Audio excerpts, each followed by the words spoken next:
not quite 2 days old, and we're in the back at Asda's. I feel like crap. I'm so happy to have her, but I've just had an anti-D injection. Oh, latching on is really hard work at the minute. My arm's dead from the injection, and Aaron's just gone to get me some nipple cream. And the bags are for real, because I had about 30 minutes sleep last night because she was really mucusy. But yeah, today at 4:30 should be 2 days old.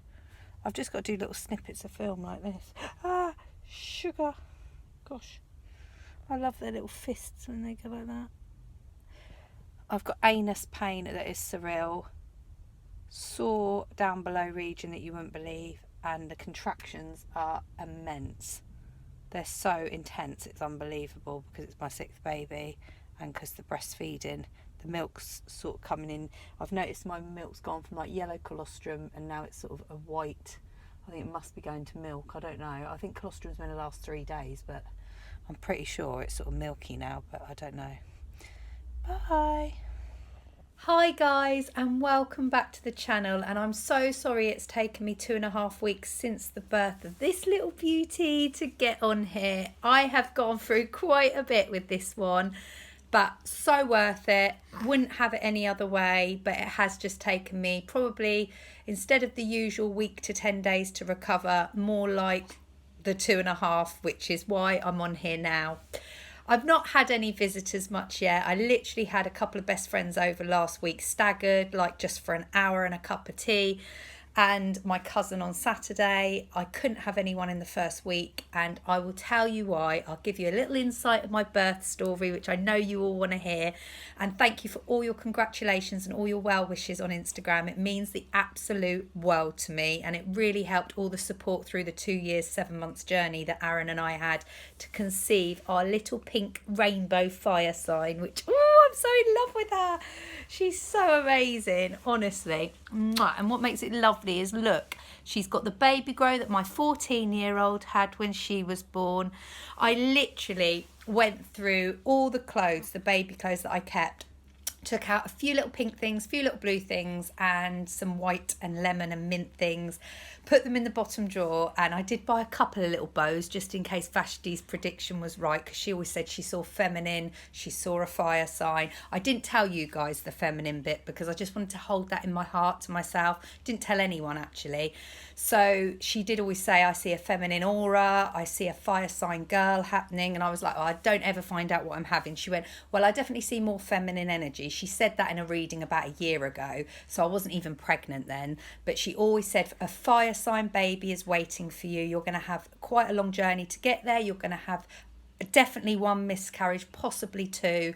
And she foresaw everything, and she was the one, along with you guys too, that just gave me the will to carry on trying. I think if I didn't have your support and didn't have Vashti and didn't have my best friends Joe, Rachel, Kate, Katrina and Jan, my reflexologist, I really don't think I would have been able to cope with trying. But really, you guys definitely got me through it. And yeah, it was a really long journey, but like I say, please don't give up. Try the natural route first before IVF. Definitely get your vitamin checks done. Definitely get your self-care checks done, like your smear tests.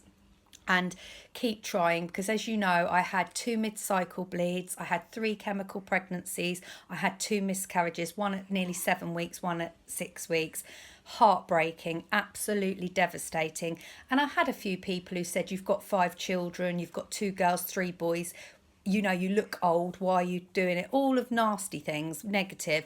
But I just took that all out of my head and I thought positive. I'm healthy, I'm happy, I'm married, I'm in a good support network of friends and family. We've got space for another baby. We can financially cope with another baby. And I want another baby.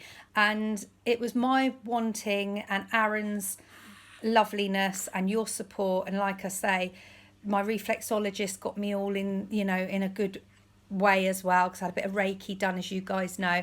And I just think it is really important to self-care and definitely do that check and try that for a good year before you go into IVF, because I did the supplements which were recommended by a lady who watches me on here called Sophie. She was doing the Louise Azizman vitamin combo. I did it, and like I say, it took 16 months of taking those vitamins, but sometimes it can only take 3 months, but that enriches your egg quality. Go back on my videos and watch. It was a combo of the CoQ10, the folic acid, the DHA Vital. I also went on a plant-based diet for a year, which sometimes people think didn't help because they said perhaps you needed more meat in your diet, but I definitely was more plant-based and vegetarian through trying, which they believe is very good for when you're trying to get your egg quality up. My husband was also on Wellman vitamin just to help boost his seed, and also we both took liquid serum vitamin D, which is ever so important, especially if you're dark skinned living in a colder country like the UK, or if you're just not like getting much sunlight. It's a very good vitamin to have in your diet, but it really enriches your egg quality. So I was also on a Viridian serum, which was recommended by Vashti.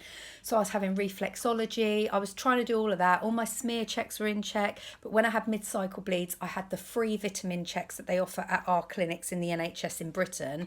But you might be able to get them privately done as well. But that just told me where my baselines were. I luckily didn't have to go into hormone checks, IVF or anything like that. But I probably would have done the hormone check if it had carried on not falling pregnant. But yeah, please don't give up. Don't think because you've hit 40 or you've already got children, you can't have another baby. Don't think because you're 40 it's not going to happen. If you've got regular periods, you ovulate regularly.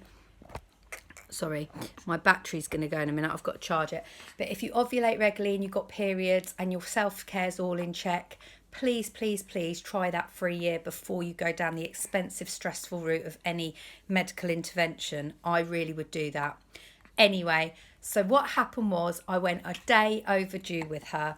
She was due on the 19th of April. Fire sign is the 20th of March to the 20th of April. So I was thinking, wow, all I feel is a bit niggly. I definitely don't feel like I'm going in labour. But the 19th of April, I went to bed and I did have sharp stabbing pains in the vaginal area. I had a lot of anal pressure. I didn't feel 100%, a bit backache, and I put a big pad on to go to bed. And I did text my midwife, Mandy, to say, it could be tonight. I hope it's not, because I don't really want to have to get the children out of bed because I was having a home birth, so they'd have had to go to my mum's. I was hoping it wasn't in the night, but I put a pad on, tried to get some rest, and I woke up at 6 in the morning thinking, thank goodness I've got through the night. Text the midwife that my pad was slightly damp, didn't feel great, but definitely wasn't contracting. She said, come for your sweep, your membrane sweep at 11 at my clinic, which is 3 miles away, but I'd have had to drive. I got up, had a shower about 7 in the morning, and my waters were breaking because they were running down my legs. And I text Mandy and said, my waters have definitely gone. I'm not contracting, but I think today's going to be the day. And she said, are you going to make it to the membrane sweep? I said, I hope so. I'm not in pain. As I feel now, yes.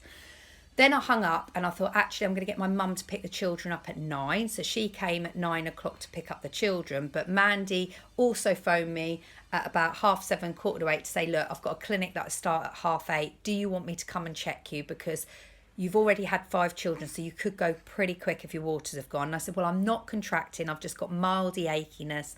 I'm definitely not in the stage of contracting yet. And she said, okay, well, let me know what you want to do.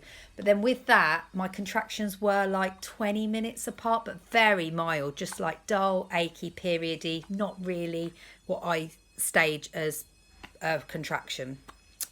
Cut a long story short, she phoned me back 20 minutes later and said, look, it's 8 o'clock now. I'm going to come at 9:30 to check you and cancel my clinic and get someone else to run it, because I think with your waters going, you could be going in labour within an hour, or it could be 4 hours. I've got to check you.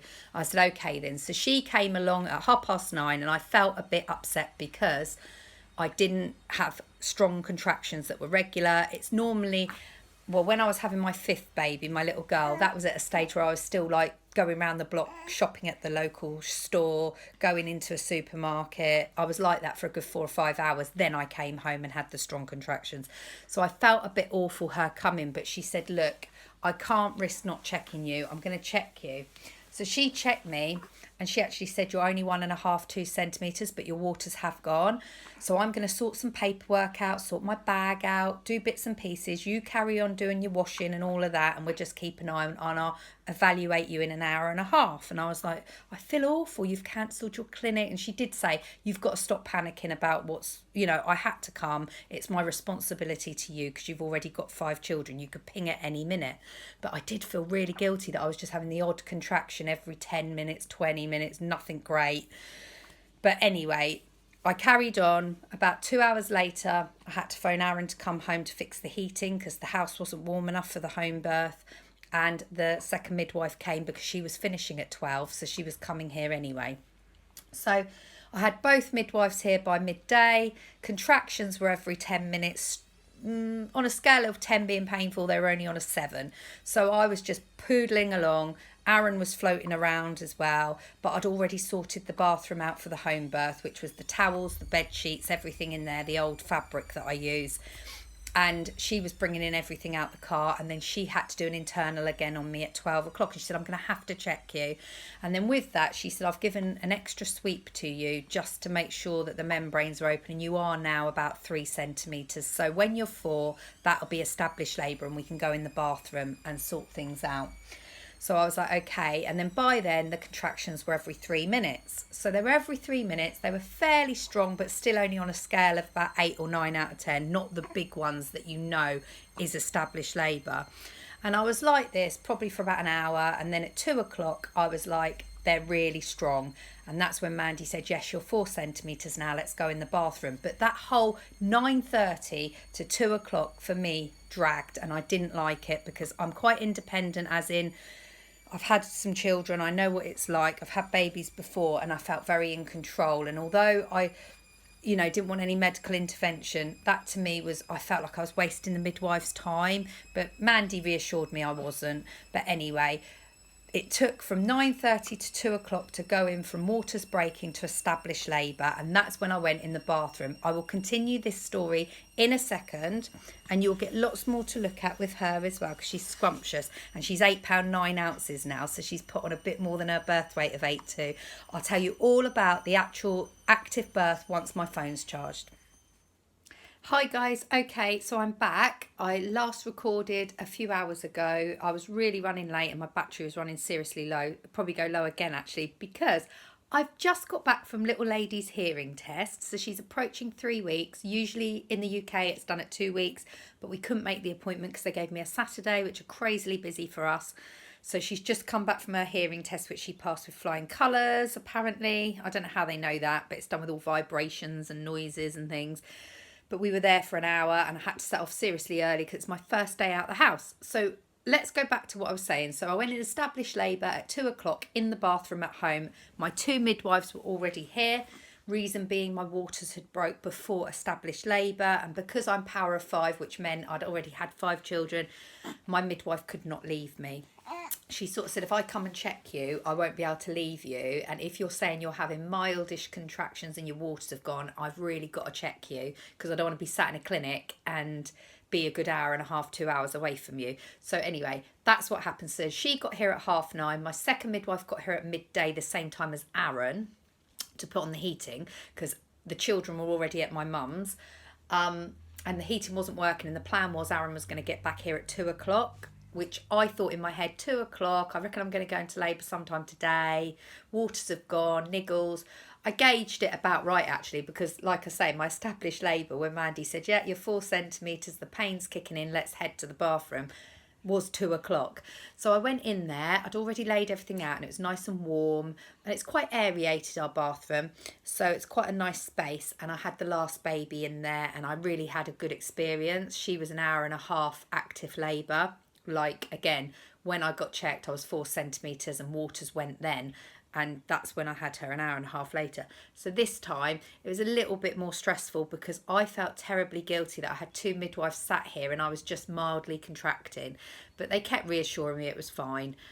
Anyway, I sort of really wanted to try the gas. I tried the gas and air. It made me sick. I've never been sick on gas and air before, but then I've never really depended a lot on it. I've probably used it for about 20 minutes to an hour of labour.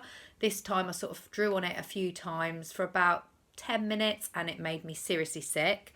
Every time I got into the position that I like to be in, like squatting position against the bathtub with my head like pressed on my head, it just didn't feel right, and it was a really uncomfortable labour. I was getting a bit worried and stressed because, as I said to you before, they were scanning me every week from 35 weeks to make sure the baby was growing, the umbilical cord was supplying sufficient oxygen, the placenta was working and nourishing and feeding the baby. They were also measuring the baby constantly. I got measured at 37 weeks and she only weighed a roughly £5 13 ounces. So I was thinking, I reckon it's going to be probably a £7.5 baby by the time we finish. But when I went for my 39 plus 5 days, or 39 plus 4 day scan, it was, the umbilical cord's still working beautifully, the placenta's working beautifully, you look healthy, your blood pressure's fine, your urine's absolutely fine. They did say there was a few white cells in it, but they said that can be just discharge that's mixed in with it. And I was like, well, I feel absolutely fine. I'm not dizzy, I'm not sick, I've not got temperature. They're like, we think it's probably just discharge mixed with the urine, because everything else is coming spot on. But they said your baby is measuring roughly at £8 10 ounces. And I was a bit like, that's a big jump in like a week and a half or 2 weeks, from £5 13 to £7 to £8 10.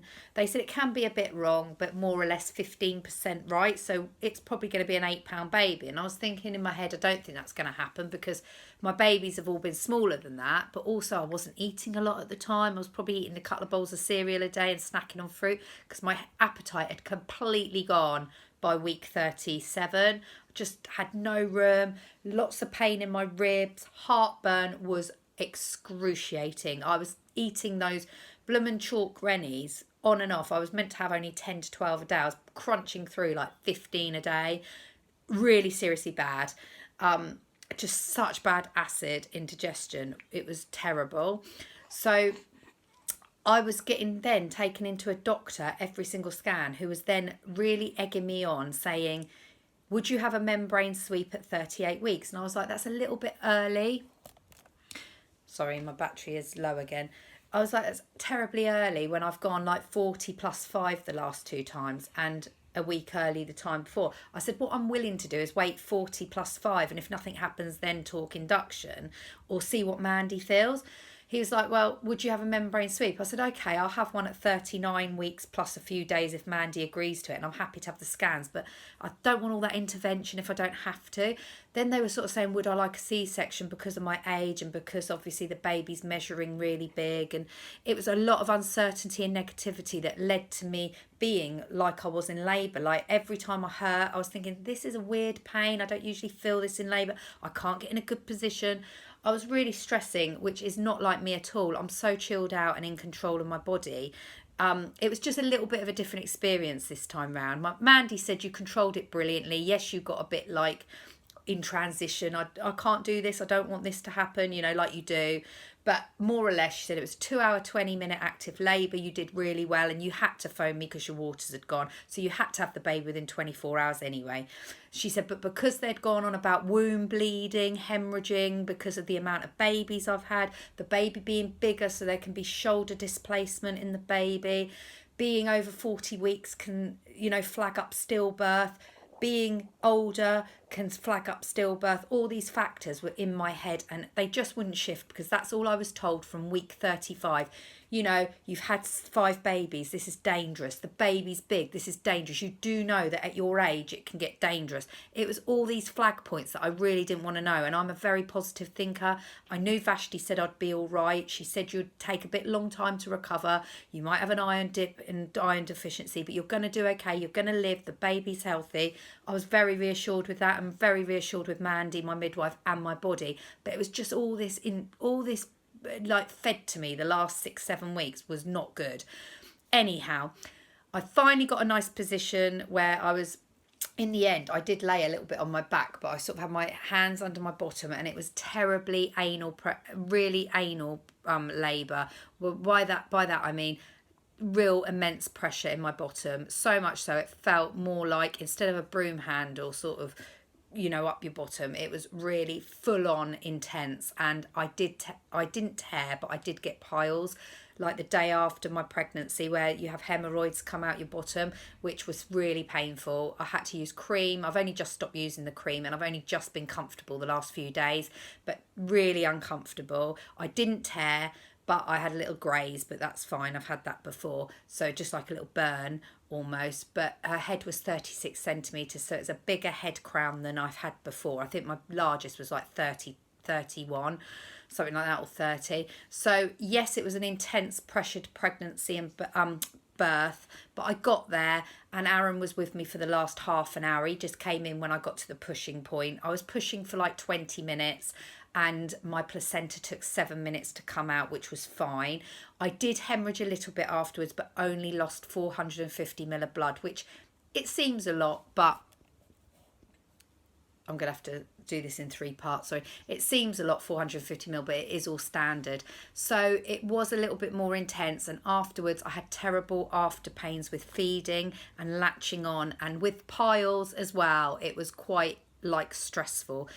You know, I've recovered normally after 7 to 10 days, but this time it was sitting on the sofa, taking it easy for a week and not having visitors for quite a long time. My cousin came Saturday, Joe and Rachel came in the week, and I'm having visitors this week, which will be really nice. And I'm doing my first little trip up the school in a minute, which I'm really looking forward to. But I'm overwhelmed and blessed with her. I'm going to tag on another bit of video a bit later when I've charged my phone. But I'll tell you a little bit more about the afterbirth afterwards. Hi guys, it's taken me a little bit of a long time to get back on here. It's the next day and I'm just going to let you know the third part of the story. So as you know, the established labour was 2 hours 20 minutes and I was explaining how my feeding pains were surreal, as in scabbing up in between feeds that were like going 2.5, 3 hours, and then feeding through the blood and the pain, which every child you have, apparently it gets a little bit more contractional pains with breastfeeding, but they should sort themselves out within 4 days, sometimes 4 to 10 days. This took the full on 2 weeks to sort. So I'm on 3 weeks tomorrow. So she was born on a Wednesday and today's Tuesday, so she'll be 3 weeks tomorrow. Look at her. She's such a good little thing. I fed her last night and she went a full on 4.5 hours. I wouldn't normally let her go that long. I'd hope that she woke up like every 3.5 hours, but I was asleep and I realised she hadn't woken up for 4.5 hours. So I latched her on, and that's when I give her like both boobs, she and a good nappy change and a cuddle, put her down. She is such a good little thing. She's really content, which I'm really happy with at the moment. I hope it goes on. But yeah, the established feeding took a longer time to sort myself out.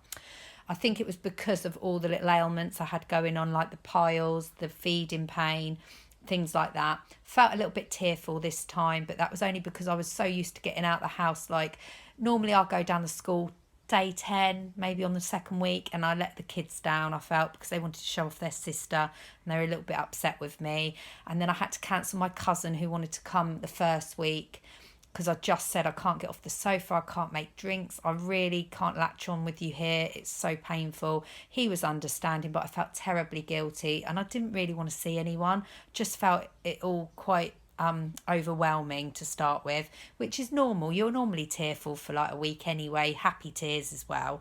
So yeah, I had all that going on. It was so nice to actually see some friends when they did come round, but I've had the window open a bit. They've all done lateral flows and washed their hands before they've got here, because the midwife's guidance is a window slightly open, lateral flow tests, washing hands as usual, and try and cut your visits down to just a couple a day if you can. Maybe don't have visitors until week 2. A little bit more in place because of COVID, so that's on your mind as well, because both of us haven't been jabbed and I don't intend to have the jab now until I've finished breastfeeding, and I've already had COVID, so my antibodies are there if I do decide to have the jab. So yeah, that was all on my mind. And then I did have discharge mixed in with my blood. My blood was easing up, but it was still like a heavy period that was going on, so I felt very unclean. And then when my discharge wasn't clearing up and I was still getting through really big thick bladder pads and maternity pads, I did say to the midwife, I said, Mandy, look, I know I'm discharged, but I think I need to go to the GP because we're on week 2 and I don't feel right. She said, yeah, you might need some antibiotics. I passed a couple of little clots, but they were tiny. But she said it could be a little bit of infection that's got in that needs a bit of a helping hand. And that's what happened. The GP swabbed me, gave me some antibiotics, and I've only got 1 day left of those. And seriously, it's all clearing up now and I feel so much better. I luckily didn't have a temperature or sweats or anything like that going on. I just didn't feel right and I didn't feel clean. And I was thinking to myself, it's all right for a week to 10 days, but feeling like this past that, I know that's not right. So I was glad I listened to my body. Reflexology I'll have back again, but not until my 6-week check is done. And that's when I go and get all checked out, my womb and everything like that. And I've got my smear booked in for 7 weeks because I was due that the end of May. And she is due her little jabs in 8 weeks, 8 weeks, so not long to go. But yeah, in terms of recovery, it's definitely taken its toll and taken longer. But I think that's because of all the pressure I had before with all the concerns of me, you know, having a 6th baby. And like the negative thinking and that doesn't do me any good. As you know, I'm a positive person who believes in miracles. I believe in self-well-being and self-care. And I think that's what's got me my rainbow baby, all the self-belief and trying and not giving up, perseverance. And, you know, I just believe that if you look after yourself and you're in tune with your body, mum knows best. And my midwife was so supportive of that. And it's really good to have someone that's on, you know, if you have a doula, a best friend, a birthing partner or a midwife you can confide in, that's the best way forward, because she never gave up on what I wanted. She did say if I was to have a 7th that she wouldn't really want me to do a home birth after, you know, a certain age. And I do agree with that. I mean, but I don't think I'm in that place to even think of a 7th baby. I'm so blessed with 3 of each. I really had a long journey to get to her. And at the moment, I'm so content. I'm going to sort all my drawers out today, my baby drawers, because I've got all my washable nappies that I can finally do. I ordered a bucket off Amazon to soak my nappies in because I plan to do disposables for 7 to 10 days. That's gone on a little bit longer because my mum bought me another set of disposables because she knew I wasn't very well and she just thought it'd help me out. And it did help me out, to be honest. So I've had now nearly 3 weeks of disposables. I'm ready to embrace the washables. I've got them all here ready to wash up. That's all on the bed, look. Nappies, dummies, and line inserts that I've got to wash up. I've got a handful of disposables still to use, but that did help me because I was poorly and I haven't been out.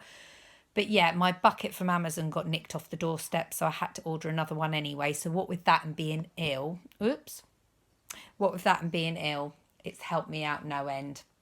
So I will tag on another video. I want it to be a super long video for you to enjoy because you've been so great to me and so supportive. But all I can do at the moment is sort of give you little updates and tell you that it's all well. I'm here, I'm safe, I'm happy. We're really doing well. And she, I think, must be approaching the £9 mark now because, like I say, last week with the health visit, she was £8.09 and that was 5 days ago. So we're doing really well with the breastfeeding. My breasts are nice and full. I'm eating well. I'm not even thinking about diets or anything till month 6. Yeah, month 6. That's when I start thinking of like, let's, you know, restrain my eating. But at the moment, all's happy and healthy. I'm going to definitely get back to you with another tag on, and love to all, friendship to all. And I will give you a more lengthy story and bits and pieces in my next vlog. Love to all. Bye. Oh, and just quickly, I just wanted to show you how cute she is. I just love her. Look. Hey, who's that?